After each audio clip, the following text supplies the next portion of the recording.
Welcome to day 14 of the Democrat government shutdown. It's 2 weeks of Democrats in Congress inflicting untold pain on the American people for nothing other than pure politics, as we've explained at this podium every day of the shutdown. Today, Senate Democrats will have their 8th chance to end this mess by passing our clean, nonpartisan continuing resolution, the government funding bill that would end all of this immediately. Over 3 weeks ago, the House passed that bill, and you all know the details of it. It is completely clean. There are no policy changes, no partisan riders, no gimmicks or tricks at all.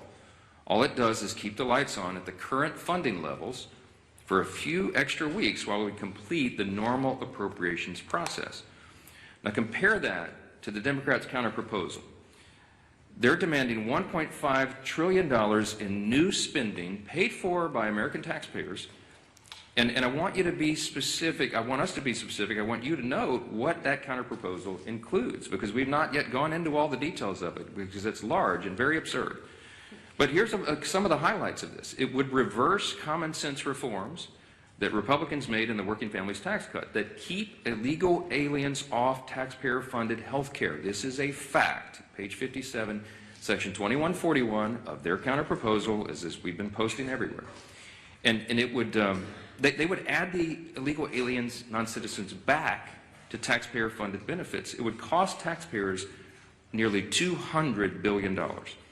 They would also remove a very reasonable and modest work requirement that we put on able-bodied young men with no dependents. As we've said, they should not be riding the wagon and taking Medicaid. That is intended for vulnerable populations, the elderly, disabled, and young pregnant women, for example, and not young able-bodied men without dependents who are playing video games. We put that into the law because it's common sense. Their counterproposal would reverse that, so taxpayers would be funding them again. They would make, in their counterproposal, permanent COVID-era Obamacare subsidies without any income caps or any other reforms at all.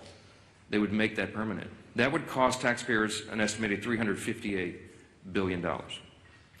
They would take away the $50 billion that we put into the law to support rural hospitals.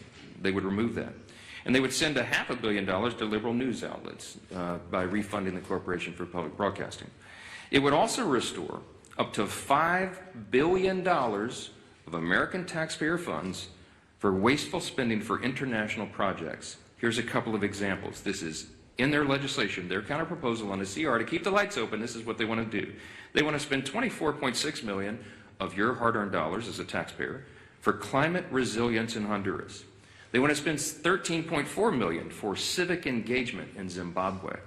They want to send $3.9 million for LGBTQI+ democracy grants in the Western Balkans. They want to spend $2.9 million of your dollars for desert locust risk reduction in the Horn of Africa. And $2 million for, quote, organizing for feminist democratic principles in Africa. We are not doing that. These are unserious proposals from unserious people, and they are playing games while real Americans are being harmed adversely by the shutdown.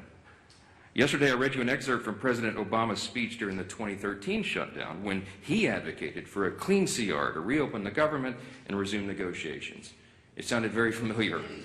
Democrats cheered him on back then, including Chuck Schumer. He himself said some Republicans' refusal to support a clean CR back then was, quote, the politics of idiocy. Take him at his word.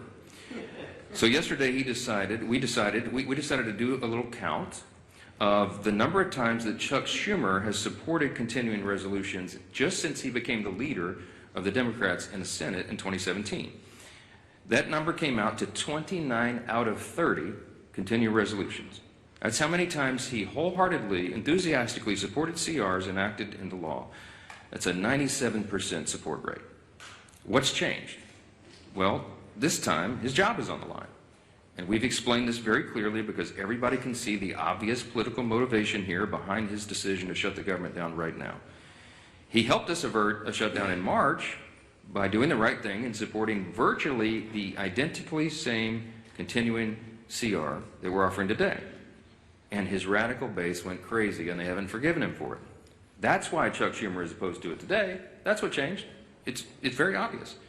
This government shutdown is plainly and simply an exercise in image rehabilitation. This is an attempt at image rehabilitation for Chuck Schumer. So selfishly, completely about himself, he is shutting the government down to hurt other people.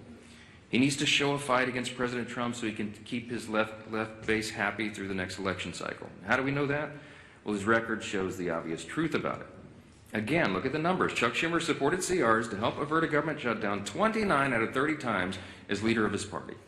And he emphatically supported every single CR enacted into law since 2017, except for one. And of course, you won't have to do much research to figure out who was in the White House during that time. If you said Donald Trump, you'd be right. And it doesn't take a genius to see that's exactly the same reason why he's doing causing these antics today. So what you'll also notice about the CRs is that they've become routine. It's the routine thing to do around here. It's Washington's bad habit. And a CR was meant to be a temporary measure, is meant and designed to just keep the government open and funded for the people while Congress finishes its work on a final budget. And that's not happened in a long time. CRs have become too common. It's the status quo. It's not the way the founders intended for this process to work. The appropriations process was envisioned to be an exercise in good stewardship. They wanted the members of Congress to have open, transparent, bipartisan, line-by-line debate so that we could spend the people's money wisely.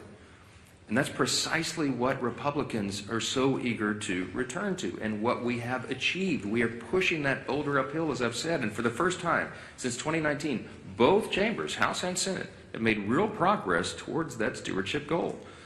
But we just need a little more time to finish it. That's the only thing the House passed CR does. It's a clean, short-term, nonpartisan continuance of funding so that that process can work out. Now, you've all heard Chuck Schumer demand that Republicans have to come to the negotiating table. Well before, this is an important answer to some of the questions that I anticipate you'll ask later, because it comes up in every press conference. Why won't you negotiate? Here's the point. We were already doing that. Before the Democrats recklessly shut down the government for their own political purposes, Republicans and Democrats were already engaged in responsible, open, bipartisan processes to find answers to these problems. And what Chuck Schumer means when he says that he wants us to negotiate is that he is demanding, and he said it publicly, I can't believe he says the quiet parts out loud sometimes, but he wants a backroom deal. He wants a backroom deal that the American people will never see. He literally has said, we need the top 4 leaders to go into a room and work this out. Why does Chuck Schumer say that? Because that's how he's operated for decades. He's been in Congress since 1980. I was 9 years old in the 3rd grade when Chuck Schumer got here, okay?